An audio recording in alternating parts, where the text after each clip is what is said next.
Why would you do that? For the fun of it. It's good stuff. Yeah. If you're brave enough to do that, my hat's off to you.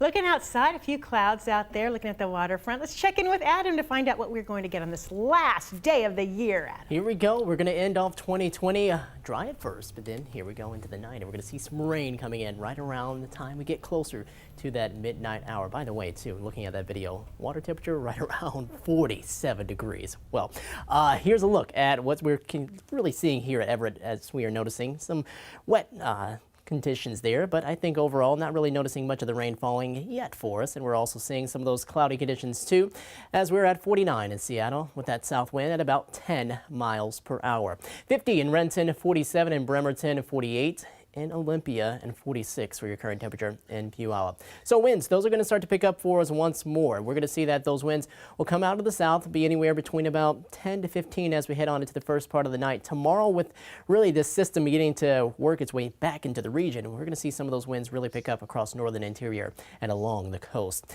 Shower activity, extremely limited for the time being. We got that moisture just off the coast, and that's going to be heading in here as we go deeper on into the night.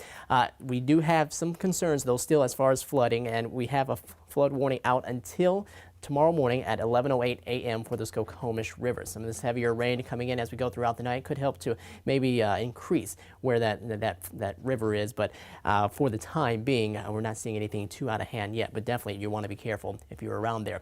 Landslide threat too, also higher, due in part because of all the rain recently, and some more of that rain still expected as we go all the way through Monday. The moisture extremely saturated and somewhat loose. And then we have a wind advisory that's going to start up tomorrow morning at 10 a.m. and go all the way through 7 p.m. tomorrow for the coast and the northern interior.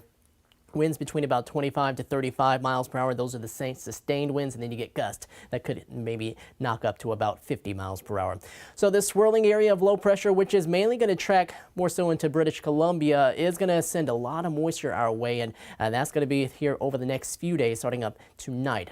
So as we go deeper into the night, I think right along the coast, we're going to see it between 8 to 9 p.m. some of the rain beginning to pick up. Closer to the sound, it might hold off for a few of us, but I think for the most part, we're going to see some light showers at least back into the area during that time, and then we'll continue to see that overspread the region as it goes up into the mountains too, into the Cascades, where snow levels are going to rise from about 4,000 up to 6,000 feet as we go deeper into the day for tomorrow.